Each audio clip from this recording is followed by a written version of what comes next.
জয় জগন্নাথ। নমস্কার প্রিয় দর্শকবৃন্দ। আজ বাংলার 31শে আষাঢ়, ইংরাজি 16ই জুলাই, বৃহস্পতিবার। আজ শ্রী শ্রী জগন্নাথ দেবের রথযাত্রা উৎসব। এই দিন শ্রী শ্রী জগন্নাথ দেব তার ভাই বলরাম এবং বোন সুভদ্রাকে নিয়ে রথে চড়ে তার মাসির বাড়িতে যান। শাস্ত্রে বলা হয়েছে, রথযাত্রার দিন রথের দড়িতে একবার স্পর্শ করা বা প্রভুকে একবার দর্শন করা অত্যন্ত পুণ্যের কাজ। এই পুণ্যের প্রভাবে ভক্ত জন্মমৃত্যুর বন্ধন থেকে মুক্তি লাভ করতে পারে। তাই প্রতি বছর লক্ষ লক্ষ ভক্ত শুধু একবার রথের দড়িতে স্পর্শ করবার আশায়, একবার প্রভুকে দর্শন করবার আশায় রথ দেখতে ভিড় জমান। তবে শাস্ত্রমতে আজ এই রথ দর্শনের পাশাপাশি বা রথের দড়ি স্পর্শের পাশাপাশি আপনারা যদি শ্রী শ্রী জগন্নাথ দেবের গায়ত্রী মন্ত্র মাত্র 108 বার জপ বা শ্রবণ করতে পারেন, তাহলে এই জীবনের সব কষ্ট দূর হয়। জগন্নাথ দেবের কৃপায় দূর হয় জীবনের সব বাধা এবং পূরণ হয় সব ইচ্ছে। তবে এর সঙ্গে সঙ্গে আরও একটি কথা বলে রাখি, শাস্ত্র একথাও বলছে, যারা আজ রথ টানতে পারেননি, যারা আজ রথের দড়ি স্পর্শ করতে পারেননি, যারা আজ প্রভুকে দর্শন করতে পারেননি, তারাও যদি আজ জগন্নাথ দেবকে একটিবার ভক্তিভরে প্রণাম করে এই মন্ত্রটি পুরো 108 বার শুধু শ্রবণ করতে পারেন, তাহলে তারাও প্রভুর পূর্ণ কৃপা লাভ করতে পারবে। তাহলে আসুন বন্ধুরা, আমরা আজ এই রথের দিনে 108 বার শ্রবণ করি শ্রী শ্রী জগন্নাথ দেবের গায়ত্রী মন্ত্র। ওম জগন্নাথায় বিদ্মহে চক্রপাণায় ধীমহি তন্নো বিষ্ণু প্রচোদয়াৎ। ওম জগন্নাথায় বিদ্মহে চক্রপাণায় ধীমহি তন্নো বিষ্ণু প্রচোদয়াৎ। ওম জগন্নাথায় বিদ্মহে চক্রপাণায় ধীমহি তন্নো বিষ্ণু প্রচোদয়াৎ। ওম জগন্নাথায় বিদ্মহে চক্রপাণায় ধীমহি তন্নো বিষ্ণু প্রচোদয়াৎ। ওম জগন্নাথায় বিদ্মহে চক্রপাণায় ধীমহি তন্নো বিষ্ণু প্রচোদয়াৎ। ওম জগন্নাথায় বিদ্মহে চক্রপাণায় ধীমহি তন্নো বিষ্ণু প্রচোদয়াৎ। ওম জগন্নাথায় বিদ্মহে চক্রপাণায় ধীমহি তন্নো বিষ্ণু প্রচোদয়াৎ। ওম জগন্নাথায় বিদ্মহে চক্রপাণায় ধীমহি তন্নো বিষ্ণু প্রচোদয়াৎ। ওম জগন্নাথায় বিদ্মহে চক্রপাণায় ধীমহি তন্নো বিষ্ণু প্রচোদয়াৎ। ওম জগন্নাথায় বিদ্মহে চক্রপাণায় ধীমহি তন্নো বিষ্ণু প্রচোদয়াৎ। ওম জগন্নাথায় বিদ্মহে চক্রপাণায় ধীমহি তন্নো বিষ্ণু প্রচোদয়াৎ। ওম জগন্নাথায় বিদ্মহে চক্রপাণায় ধীমহি তন্নো বিষ্ণু প্রচোদয়াৎ। ওম জগন্নাথায় বিদ্মহে চক্রপাণায় ধীমহি তন্নো বিষ্ণু প্রচোদয়াৎ। ওম জগন্নাথায় বিদ্মহে চক্রপাণায় ধীমহি তন্নো বিষ্ণু প্রচোদয়াৎ। ওম জগন্নাথায় বিদ্মহে চক্রপাণায় ধীমহি তন্নো বিষ্ণু প্রচোদয়াৎ। ওম জগন্নাথায় বিদ্মহে চক্রপাণায় ধীমহি তন্নো বিষ্ণু প্রচোদয়াৎ। ওম जगन्नाथाय विद्महे चक्रपाणाय धीमहि तन्नो विष्णु प्रचोदयात्। ॐ जगन्नाथाय विद्महे चक्रपाणाय धीमहि तन्नो विष्णु प्रचोदयात्। ॐ जगन्नाथाय विद्महे चक्रपाणाय धीमहि तन्नो विष्णु प्रचोदयात्। ॐ जगन्नाथाय विद्महे चक्रपाणाय धीमहि तन्नो विष्णु प्रचोदयात्। ॐ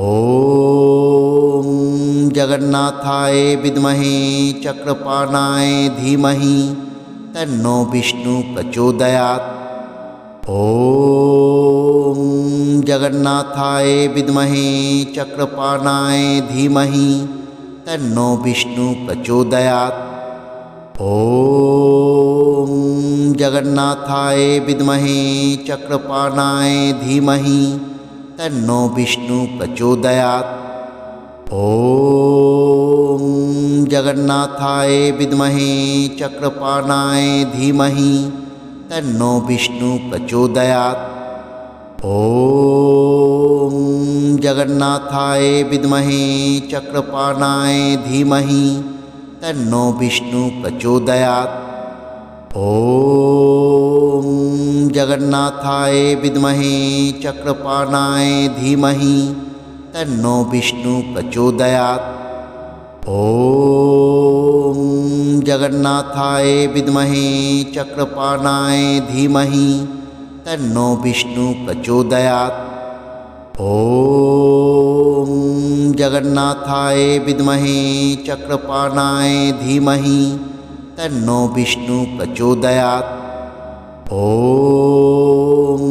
जगन्नाथाय विद्महे चक्रपाणाय धीमहि तन्नो विष्णु प्रचोदयात्। ॐ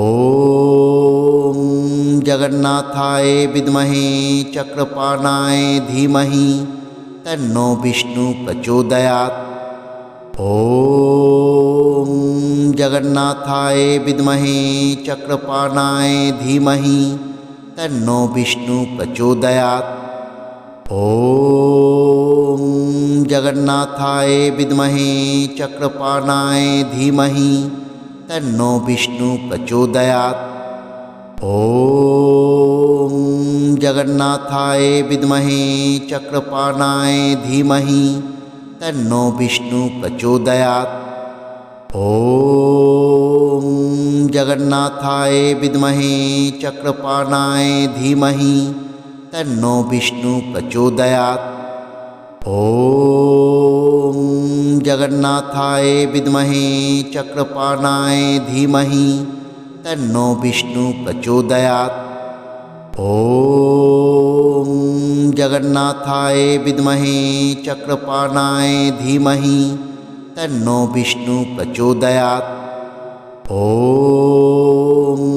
जगन्नाथाय विद्महे चक्रपाणाय धीमहि तन्नो विष्णु प्रचोदयात्। ॐ जगन्नाथाय विद्महे चक्रपाणाय धीमहि तन्नो विष्णु प्रचोदयात्। ॐ जगन्नाथाय विद्महे चक्रपाणाय धीमहि तन्नो विष्णु प्रचोदयात्। ॐ जगन्नाथाय विद्महे चक्रपाणाय धीमहि तन्नो विष्णु प्रचोदयात्। ॐ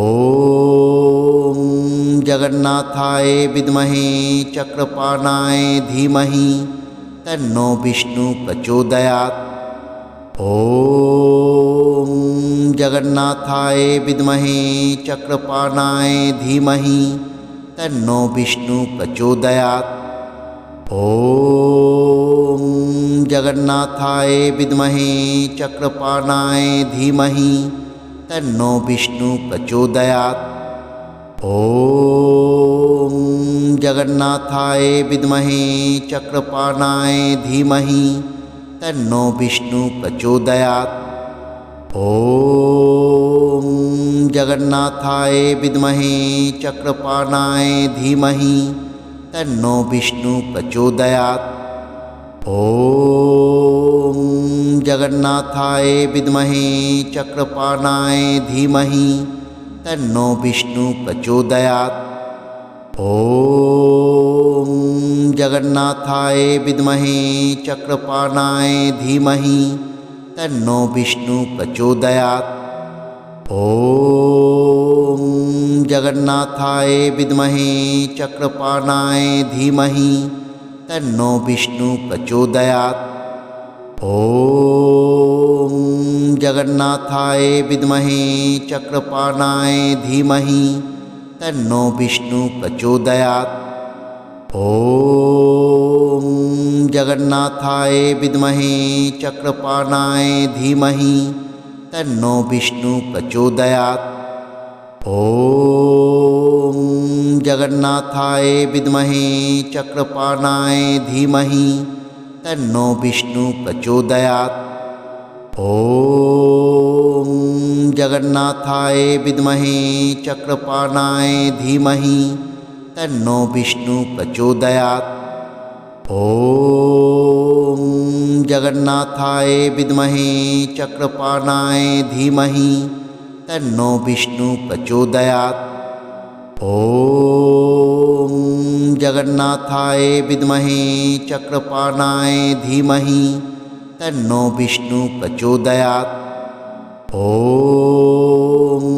जगन्नाथाय विद्महे चक्रपाणाय धीमहि तन्नो विष्णु प्रचोदयात्। ॐ जगन्नाथाय विद्महे चक्रपाणाय धीमहि तन्नो विष्णु प्रचोदयात्। ॐ जगन्नाथाय विद्महे चक्रपाणाय धीमहि तन्नो विष्णु प्रचोदयात्। ॐ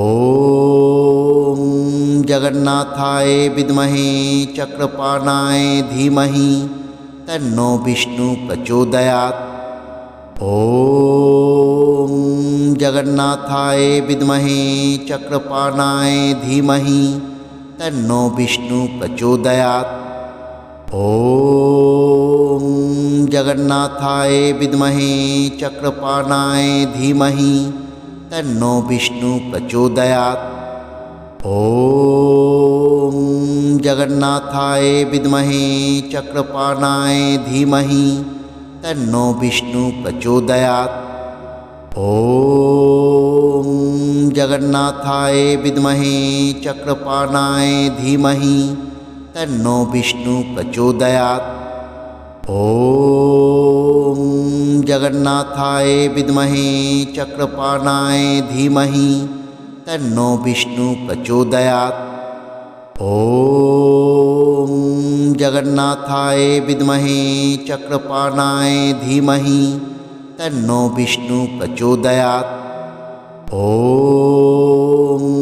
जगन्नाथाय विद्महे चक्रपाणाय धीमहि तन्नो विष्णु प्रचोदयात्। ॐ जगन्नाथाय विद्महे चक्रपाणाय धीमहि तन्नो विष्णु प्रचोदयात्। ॐ जगन्नाथाय विद्महे चक्रपाणाय धीमहि तन्नो विष्णु प्रचोदयात्। ॐ जगन्नाथाय विद्महे चक्रपाणाय धीमहि तन्नो विष्णु प्रचोदयात्। ॐ जगन्नाथाय विद्महे चक्रपाणाय धीमहि तन्नो विष्णु प्रचोदयात्। ॐ जगन्नाथाय विद्महे चक्रपाणाय धीमहि तन्नो विष्णु प्रचोदयात्। ॐ जगन्नाथाय विद्महे चक्रपाणाय धीमहि तन्नो विष्णु प्रचोदयात्। ॐ जगन्नाथाय विद्महे चक्रपाणाय धीमहि तन्नो विष्णु प्रचोदयात्। ॐ जगन्नाथाय विद्महे चक्रपाणाय धीमहि तन्नो विष्णु प्रचोदयात्। ॐ जगन्नाथाय विद्महे चक्रपाणाय धीमहि तन्नो विष्णु प्रचोदयात्। ॐ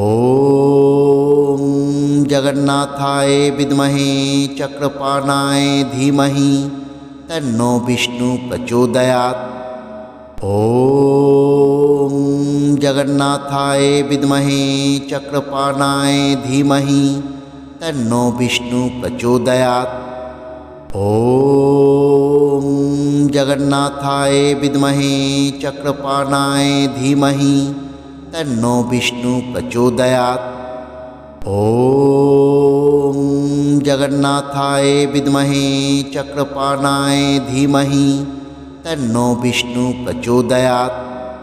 ॐ जगन्नाथाय विद्महे चक्रपाणाय धीमहि तन्नो विष्णु प्रचोदयात्। ॐ जगन्नाथाय विद्महे चक्रपाणाय धीमहि तन्नो विष्णु प्रचोदयात्। ॐ जगन्नाथाय विद्महे चक्रपाणाय धीमहि तन्नो विष्णु प्रचोदयात्। ॐ जगन्नाथाय विद्महे चक्रपाणाय धीमहि तन्नो विष्णु प्रचोदयात्। ॐ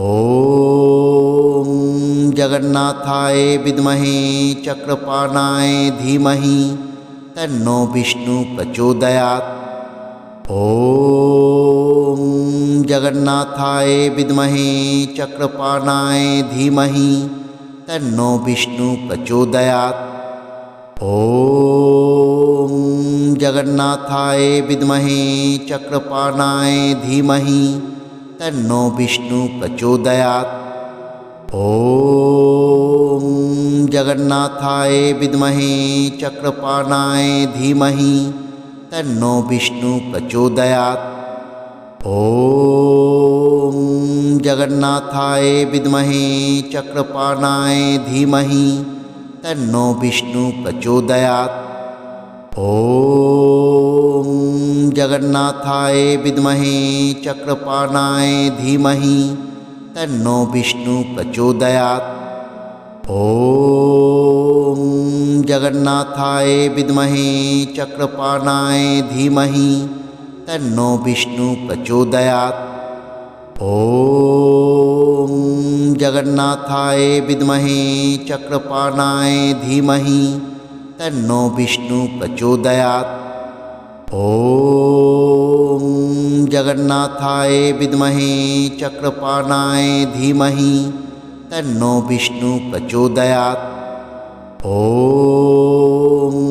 जगन्नाथाय विद्महे चक्रपाणाय धीमहि तन्नो विष्णु प्रचोदयात्।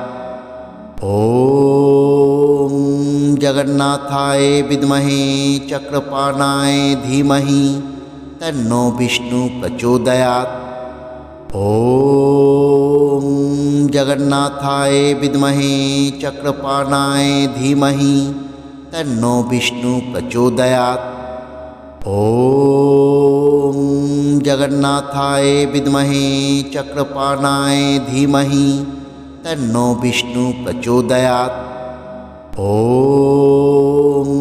जगन्नाथाय विद्महे चक्रपाणाय धीमहि तन्नो विष्णु प्रचोदयात्। ॐ जगन्नाथाय विद्महे चक्रपाणाय धीमहि तन्नो विष्णु प्रचोदयात्। ॐ जगन्नाथाय विद्महे चक्रपाणाय धीमहि तन्नो विष्णु प्रचोदयात्। ॐ जगन्नाथाय विद्महे चक्रपाणाय धीमहि तन्नो विष्णु प्रचोदयात्। ॐ जगन्नाथाय विद्महे चक्रपाणाय धीमहि तन्नो विष्णु प्रचोदयात्। ॐ जगन्नाथाय विद्महे चक्रपाणाय धीमहि तन्नो विष्णु प्रचोदयात्। ॐ जगन्नाथाय विद्महे चक्रपाणाय धीमहि तन्नो विष्णु प्रचोदयात्। ॐ जगन्नाथाय विद्महे चक्रपाणाय धीमहि तन्नो विष्णु प्रचोदयात्। ॐ जगन्नाथाय विद्महे चक्रपाणाय धीमहि तन्नो विष्णु प्रचोदयात्। ॐ जगन्नाथाय विद्महे चक्रपाणाय धीमहि तन्नो विष्णु प्रचोदयात्। ॐ जगन्नाथाय विद्महे चक्रपाणाय धीमहि तन्नो विष्णु प्रचोदयात्। ॐ जगन्नाथाय विद्महे चक्रपाणाय धीमहि तन्नो विष्णु प्रचोदयात्। ॐ जगन्नाथाय विद्महे चक्रपाणाय धीमहि तन्नो विष्णु प्रचोदयात्।